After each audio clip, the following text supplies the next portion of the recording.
था कि इस देश के अंदर एक ही कानून होना चाहिए, न अल्पसंख्यक कानून हो न बहुसंख्यक कानून हो।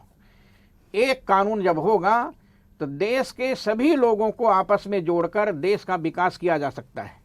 लेकिन कांग्रेस ने देश को तोड़ने के लिए ये अल्पसंख्यक बहुसंख्यक जैसे शब्दों का निर्माण किया। उसी का परिणाम है अलगाववाद। उसी के परिणाम के अनुसार देश का विभाजन जैसे आज़ादी से पहले कांग्रेस ने किया था, जब जाति के नाम पर, जब वर्ण के नाम पर, भेदभाव के नाम पर दो देश बनाए गए, उसी समय भारत को समान नागरिक संहिता की आवश्यकता थी। क्या ऐसा भी दुनिया का कोई देश है जिसमें ये कहे कि सबके लिए अलग अलग कानून रहेगा? यानी भारत में मुसलमानों को दिया गया अल्पसंख्यक का दर्जा खत्म होना चाहिए या बिल्कुल, अल्पसंख्यक का दर्जा तत्काल खत्म होना चाहिए। अल्पसंख्यक इस देश में कोई नहीं है। मुझे बड़ा आश्चर्य है, उत्तर प्रदेश में 19% मुसलमान हैं, फिर भी अल्पसंख्यक है। ठीक है, आप एक और किरदार की बात कर लेते हैं जो आजकल सबसे ज्यादा सुर्खियों में है, वो है सीमा हैदर। पाकिस्तान से आई सीमा हैदर पर आपका क्या सोचना है? इस पूरे प्रकरण को लेकर आपकी क्या राय है? देखिए, सीमा हैदर के बारे में कई प्रकार की बातें सुनी जा रही है। जो पाकिस्तान से आई है, मुझे तो ऐसा लगता है कि वो ISI की एजेंट है और भारत में कुछ गलत काम करने के लिए आई थी, जिसको हमारे उत्तर प्रदेश के मुख्यमंत्री योगी आदित्यनाथ जी ने अच्छा सबक दिया है।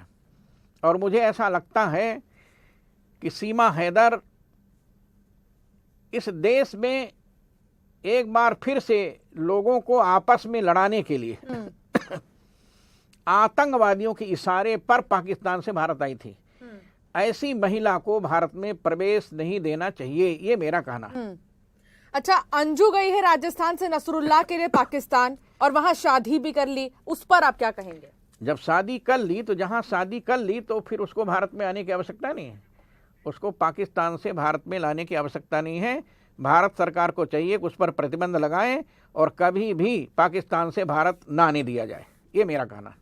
ठीक है, आपसे ये भी जानना चाहेंगे, जो ये लगातार केसेस आ रहे हैं लव जिहाद के, उसको लेकर आपका क्या कुछ कहना है?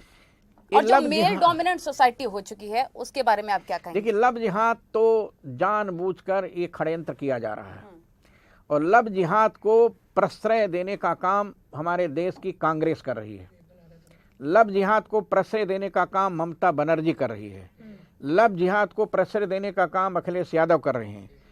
लव जिहाद को देने के लिए भारत के कुछ ऐसे लोग हैं जिनको विदेश से फंडिंग मिलती है।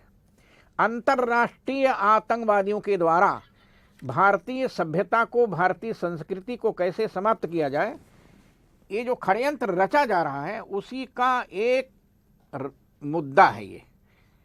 और इसी आधार पर भारत के लोगों को लव जिहाद के नाम पर यहाँ की लड़कियों को खरीद कर और विदेश भेजा जाए, यहाँ के बच्चों को खरीद कर विदेश भेजा जाए।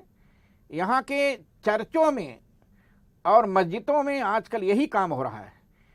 इसलिए मेरा निवेदन है कि भारत के लड़के और लड़कियों को ऐसे लोगों से सावधान रहना चाहिए जिस इस प्रकार का संकट फिर से उनके ऊपर कभी ना आने पाए। कर्नाटक में जैन मुनि की हत्या कर दी गई।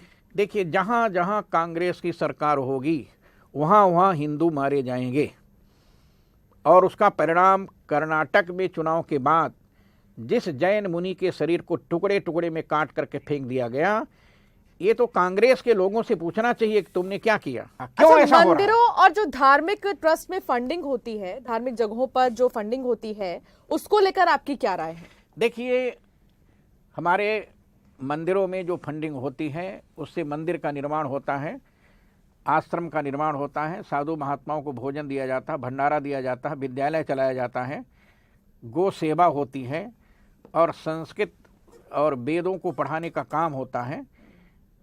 लेकिन कुछ ऐसे भी प्रांत हैं जहां पर मंदिरों के पैसे को चर्च में भेजा जाता है, मंदिरों के पैसे को मस्जिद में भेजा जाता है। मैं चाहूँगा जब समान नागरिक संहिता बनने लगे उसमें समान नागरिक संहिता में भी होना चाहिए कि हिंदू धर्म का पैसा हिंदुओं के मंदिरों में लगे, हिंदू हित में लगे, मस्जिदों का पैसा ठीक है। मुसलमानों के हित में लगे,